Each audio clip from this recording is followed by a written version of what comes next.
Mon podcast IMO.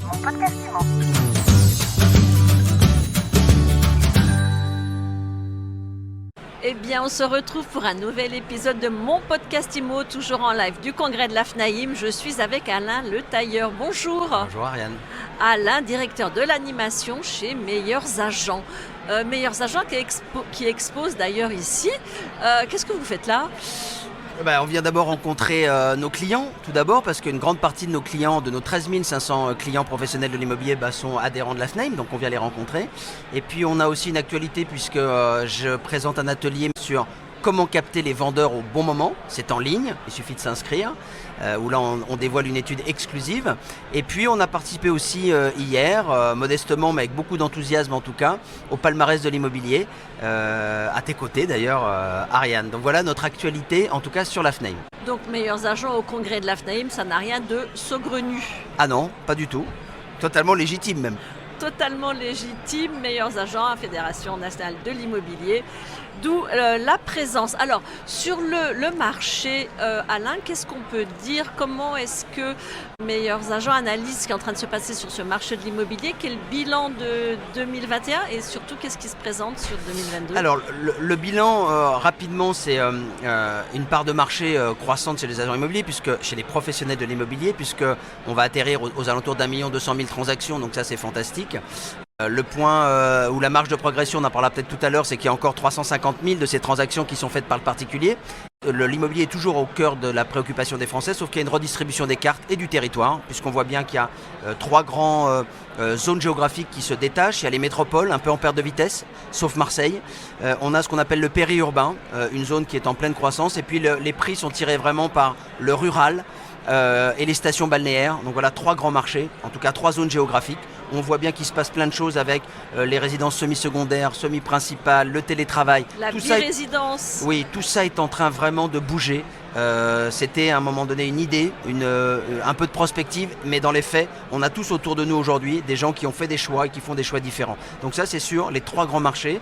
Le marché se porte bien, mais avec des ventes qui vont se faire différemment, un peu moins peut-être dans les métropoles, un peu plus dans les zones périurbaines et dans les zones rurales. Voilà, mais le marché de la transaction est bien là. Et puis après, il y a différents marchés.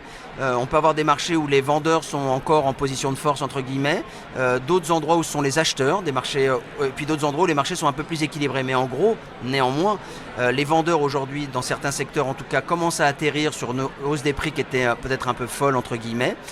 Et puis les acheteurs, dont les professionnels de l'immobilier souvent se sont un tout petit peu moins occupés, reprennent une place très importante puisqu'ils sont finançables, ils sont très exigeants et il va falloir les travailler différemment, donc revenir à des fondamentaux de la formation là-dessus. Et puis les investisseurs, très hésitants encore, notamment avec des nouvelles normes de DPE qui ne sont pas fixées et qui ont peur parce que l'investisseur a besoin d'informations fiables pour investir longtemps. Voilà ce que je peux dire en 2 mots.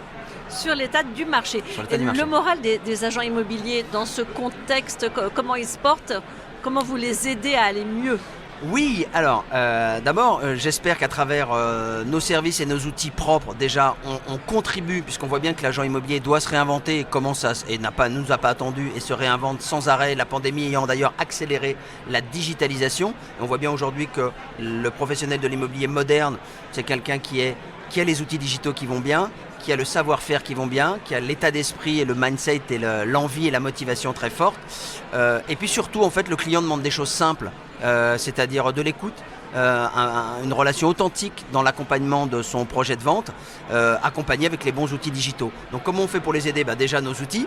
Alors, et puis on fabrique. Qu'est-ce que ça apporte, Meilleurs Agents ? En 2 mots, le service que ça rend aux agents immobiliers. Bien sûr. Alors le service en 2 mots c'est simple, c'est que le particulier ou le porteur de projet, il a une première idée, c'est d'aller chercher de l'information sur les prix.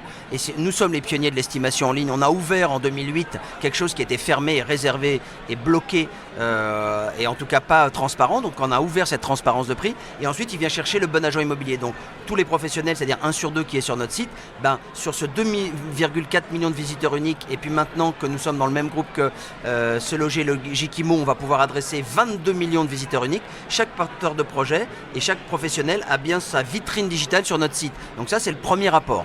Plus le tiers de confiance, puisqu'on va voir dans nos études que il y a vraiment une relation ambivalente entre le parcours d'un vendeur qui de temps en temps a envie de tester seul, et puis il a besoin quand même de l'agent immobilier. Donc il y a une ambivalence, et nous on essaye de rassurer le porteur de projet parce qu'on est le tiers de confiance. Et puis après on va lui apporter des outils concrets, c'est-à-dire des rendez-vous qualifiés, une carte de prospection pour l'aider à mieux prospecter, de la publicité possible sur notre site, des rapports de vente pour comparer les biens, un certain nombre d'outils dont il a besoin pour que lui, une fois qu'il a ces outils-là, il puisse se consacrer vraiment exclusivement à la relation qu'il doit avoir avec le client, encore plus authentique, encore plus à l'écoute et encore plus vrai. Il ne demande que ça, le client, les bons outils digitaux et une vraie personne en face de lui qui s'occupe à fond de lui. Donc voilà ce qu'on peut apporter. Et on apporte des choses des fois, si tu me parlais de la performance, un peu différentes, c'est qu'en plus de ça, l'agent immobilier va avoir dans son environnement des demandes sur le recrutement, l'animation, la motivation d'équipe. Et comme ce n'est pas dans notre cœur de métier, eh bien, on a envie de faire plaisir à nos clients, donc on va leur chercher à l'extérieur de temps en temps des intervenants inspirants. Je peux te donner 3 exemples par exemple. On a fait venir quelqu'un qui décodait le langage du corps, parce que dans la relation commerciale ça peut être intéressant. On a fait venir Laurent Combalbert qui est notamment un membre éminent du RAID, mais qui a fait un concept et une école sur la négociation. Comment de la négociation d'otages on passe à de la négociation business, c'était passionnant. Et puis récemment on a fait venir un champion olympique et un champion de natation dont le replay est disponible sur notre site. Fabien Gillot. C'est Fabien Gillot, exactement. Et c'était passionnant puisque c'est quelqu'un qui, il y a maintenant un certain nombre d'années, l'équipe de France, comme un agent immobilier ou un professionnel de l'immobilier peut-être hésiterait à se lancer dans le business, eux ils étaient presque derniers de la classe dans le classement des nations en natation masculine, et ils décident de devenir champion olympique, champion du monde, alors qu'ils passent derrière les Russes. Devant eux, il y a Michael Phelps, l'américain, il y a des Australiens, il y a des Chinois. C'est parce que c'était impossible qu'ils l'ont réussi. Comme l'histoire de Meilleurs Agents d'ailleurs. On arrive devant un mur et il nous a donc livré les clés pendant cette interview de comment il a réussi à fédérer des gens très différents, comment créer une équipe, comme quand je crée une équipe de professionnels de l'immobilier, avec des gens très différents. Il nous a raconté des anecdotes fantastiques, où il y a un nageur comme Yannick Agnel qui est très introverti, qui lisait des livres toute la journée et qui était peu communicant, avec des gens très extravertis. Comment je l'ai fait pour un objectif commun, bosser ensemble. Et par rapport à une autre anecdote qui était fantastique, c'est les uns des autres ont dû se donner leurs tips et leurs trucs et astuces pour être meilleurs en équipe. Ce que des fois l'agent immobilier ou le professionnel ne fait pas. Il n'a pas toujours envie de partager ses tips, l'agent immobilier. Et le nageur au départ non plus. C'est-à-dire qu'il dit, mais si je donne mes tips en individuel, il va devenir meilleur que moi.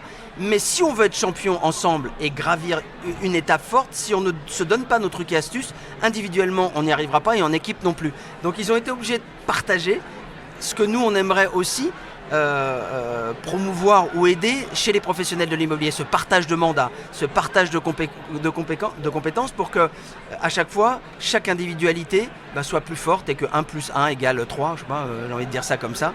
Donc l'histoire était fantastique. Il est devenu champion olympique, champion du monde plusieurs fois, en équipe, en individuel. Et la cerise sur le gâteau, c'est qu'il a monté un cabinet d'assurance juste après, qui passe de 2 millions à 35 millions, de 4 collaborateurs à 35 collaborateurs en seulement 4 ans. Et il nous a donc livré ses clés de management, de levier pour réussir à mettre en place ça, qu'on a pu transmettre et mettre en lumière. À chaque fois, je faisais le parallèle entre le champion olympique, le champion de natation et le chef d'entreprise AXA et le professionnel de l'immobilier. Voilà, c'était passionnant. Donc plein de liens à explorer, à travailler. Mais vous avez un truc avec l'eau chez Meilleurs Agents, parce que vous avez appliqué la stratégie du dauphin. Et donc là, on continue avec un champion de natation. Oui, et puis entre-temps, il y a eu des séminaires même, pour tout vous dire, de surf chez nous.